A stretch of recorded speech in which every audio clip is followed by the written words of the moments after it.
Heaven Official's Blessing. Chapter 133. Audio source: WuShoWorldAudiobook.com. Seen through the Ghost King. Play the Ghost King. At first, he had only planned on keeping the suspicious demon robes and thoroughly examine them again himself. But he hadn't realized that with Ling Wen's one offhanded comment, he would catch this huge fault in her lies. The moment Xie Lian wrapped his head around it, he went with the flow and tricked her the entire way. In the end, he actually blew apart Ling Wen's armor. Ling Wen stood there frozen.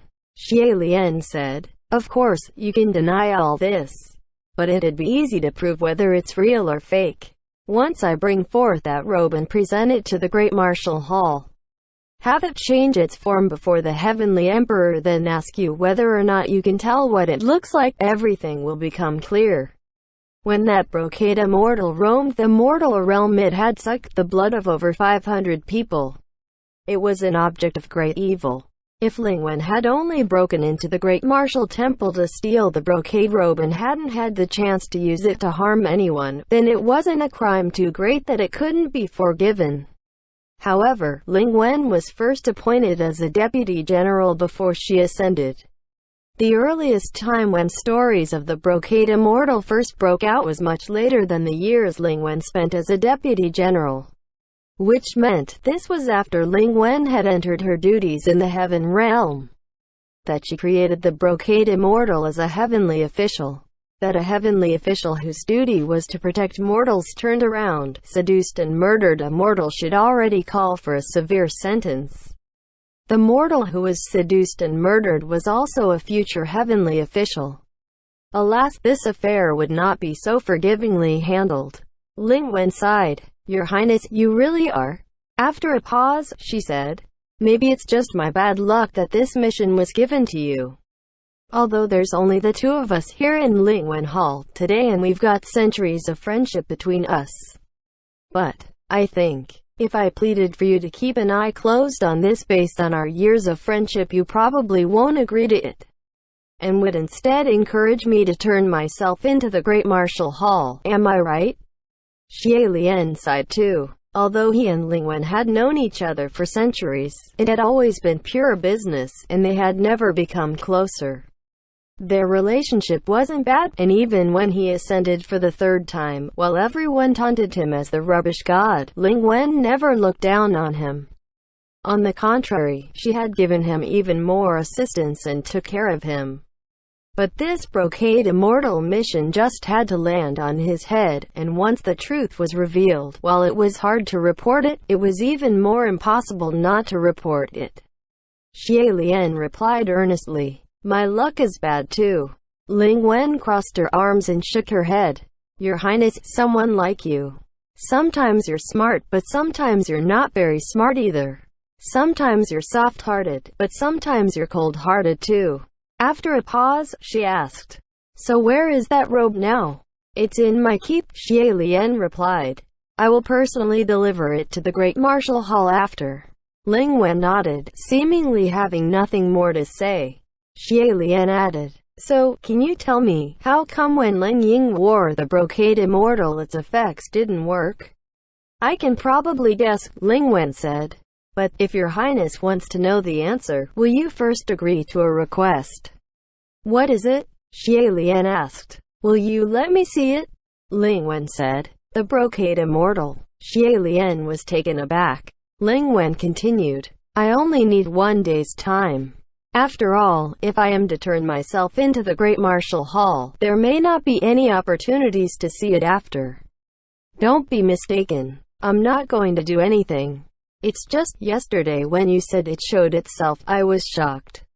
She shook her head, her eyes unfocused. "It's been so many years, yet I have never seen Bai Jin appear." "So the name of that young warrior is Bai Jin?" One Xie Lian asked. Ling Wen seemed to snap out of it. "Oh, yes. But people usually call him Xiao Bai." "Xiao Bai?" Xie Lian wondered. "That sounds like they were calling a dog, or like they were calling an idiot." Ling Wen chuckled. "It's the meaning you're thinking of. I gave him the name Bai Jin. No one ever calls him that, so not many knew this name. but if you call him by that name, he'll be happy. In the legend of the brocade immortal, the way the girl that young man loved treated him only made one think it cruel and horrid. If there wasn't any bone-deep hatred, then it was pure cold-bloodedness. Yet, when Ling Wen talked of that young man, her tone was friendly. There was neither affection nor hatred. So will you? If your highness is worried I'll run away. You can have Rui bind me. I'm not a martial god. I won't be able to escape.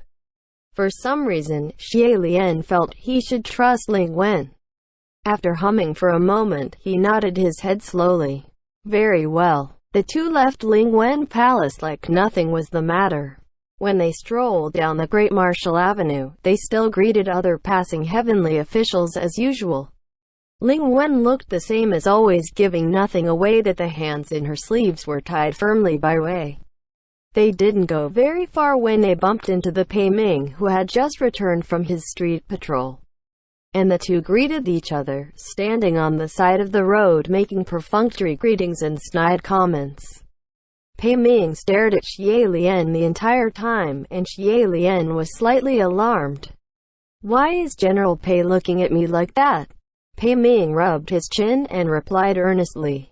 Not gonna lie, Your Highness, every time I see you now I feel anxious and my body tenses, like whoever walks next to you will have something happen to them. So when I see you walking with Ling Wen, my heartbeat quickened. Ling Wen, you best be careful the next little while. Ling Wen laughed. How can that be? General Pei, please stop joking. Xie Lian, however, didn't know whether to laugh or cry. On some level, Pei Ming's instincts were quite accurate. Once back at Puqi Shrine, from afar as they approached they could see Lang Ying was leaning against the old tree in front of the shrine. His left hand playfully spinning the broom without care, and a mound of golden fallen leaves piled next to his feet. Xie Lian squinted and watched him for a good while before putting weight into his steps to purposely make himself heard. Lang Ying didn't look back, but he must have noticed their presence and very naturally changed his pose, continuing to sweep before turning around and acting like he only just saw Xie Lian and Ling Wen approach. Xie Lian lightly cleared his throat. Sweeping again? Lang Ying nodded. Seeing him like this, Xie Lian couldn't hold back and patted his head like an elder would and praised. What a good child. Lang Ying accepted the gesture simply. Ling Wen watched them without comment, and Xie Lian led her as he opened the door to Puqi Shrine. It's in here. Yet unexpectedly, the moment he opened the door he saw a figure crouched in front of the donation box, once again sneakily stuffing gold bars in. Xie Lian quickly ran up to drag him away. Qi Ying, stop stuffing it, that's really enough. I haven't even taken out the ones you stuffed in last time, it's all stuck. Ling Wen nodded. Greetings, Your Highness Qi Ying. Qi Ying acknowledged her too. Hi. There was a wooden rack standing right in the center of Puqi Shrine, and upon the rack hung a plain hemp robe. Of course, that was only what Xie Lian sees. Ling Wen approached, looked at it solemnly for a while, but that robe did not react. She turned her head slightly. My lords, I want to look at it alone. Is that alright? That's fine, Xie Lian said.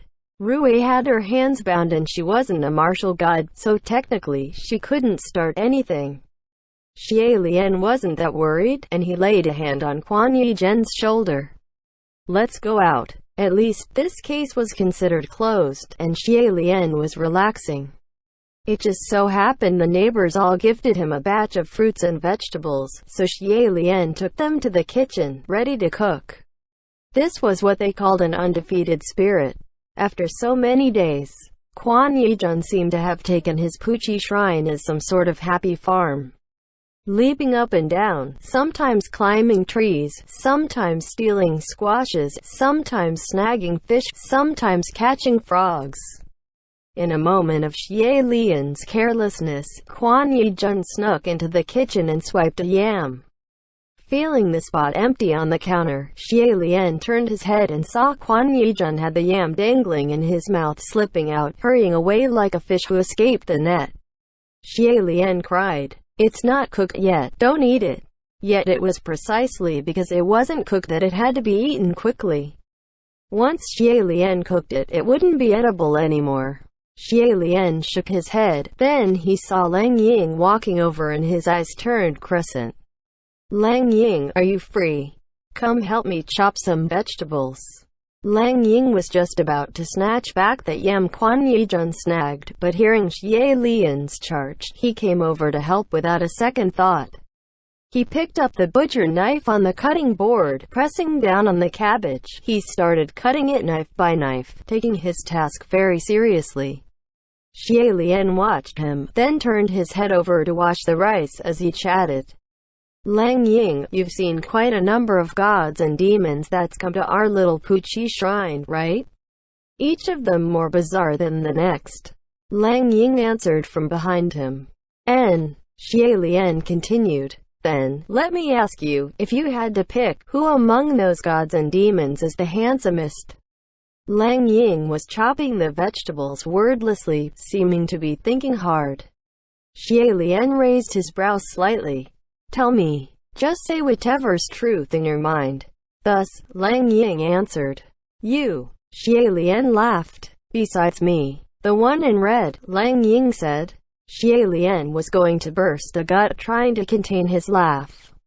He responded with a serious voice. I think so too. After a pause, Xie Lian asked again. Then, who do you think is the strongest? Lang Ying still answered with, the one in red. Xie Lian swiftly continued his questions without skipping a beat. Who's the richest? The one in red. Who do you admire the most? The one in red. Who's the dumbest? The one in green. Those questions were coming one after the other without pause, but he was actually able to change his answer in time, which came to show how fast his mind worked and how fast his reactions were. Xie Lian commented, it seems you quite like that GE dressed in red. His name is Hua Cheng, do remember it. So, does this mean you think he's a very good person? Unwittingly, the knife in Lang Ying's hand seemed to have increased its speed by a few times. Very good, Xie Lian said. Then, once we're free, do you think we should invite him over as a guest again? Of course. It's a must, Lang Ying replied. I think so too, Xie Lian said. But, his subordinate said he's very busy lately, so he must be very busy doing very serious things. I think it's best if we don't go disturb him. After that comment, the crunching sound of Lang Ying chopping vegetables suddenly became more heavy-handed. Xie Lian held onto the edge of the stove to support himself. His guts sprang from holding back his laugh. Suddenly, Quan Yizhen poked a head in from the window, taking a bite of the yam and swept a look. Then he said to Lang Ying, you've chopped it to shreds, it won't taste good anymore. What did you say? Lang Ying threatened. Xie Lian turned his head to look. The cabbage wasn't just shredded, it was nothing but tiny scraps at this point. He cleared his throat softly. My gosh, your knife work is really bad. Throwing all sorts of seasonings into the pot, Xie Lian clapped his hands and decided to let it all simmer for 2 hours and left the kitchen. He glanced at Ling Wen. She was still properly in the shrine, so he continued to do his chores. From the pile of logs he fumbled out a larger piece of a plank. Borrowed brush and ink from the village head's house, then sat in front of the door, a hand holding the plank and the other holding the brush, lost in thought. Lang Ying walked over too, and Xie Lian looked up. He asked warmly, Lang Ying, can you read? Do you know how to write? I do, Lang Ying replied. Then how's your writing? Xie Lian asked. Mediocre, Lang Ying replied. That's all right, Xie Lian said. As long as it's legible. Come give me a hand again. He passed the plank and brush over to Lang Ying and smiled. Our shrine doesn't have an establishment plaque. How about you write one up for me? Under Xie Lian's urging, Lang Ying picked up the brush. That little brush in his hand seemed to weigh 1,000 tons, unable to be moved no matter what. Finally, a moment later, he seemed to have cons feet and put down the brush and plank. A helpless voice sounded from behind the bandages. Gerger, I'm wrong. That voice didn't belong to Lang Ying at all. It was clearly Hua Cheng. Only, it was more crisp than normal, the sound of a boy. Xie Lian was leaning against the wall on the side with his arms crossed, and having watched him struggle for so long and finally surrendered, he really couldn't hold back anymore. Xie Lian dropped to the ground laughing. Sandler Lang really is so busy. Translator's notes. Bai Jin. Pinyin. Bai Jin means white brocade. The word white also means blank. Xiao Bai, little white, is like a pet name like Spot, and Bai Kai, one who is blank in the mind, means idiot. End chapter.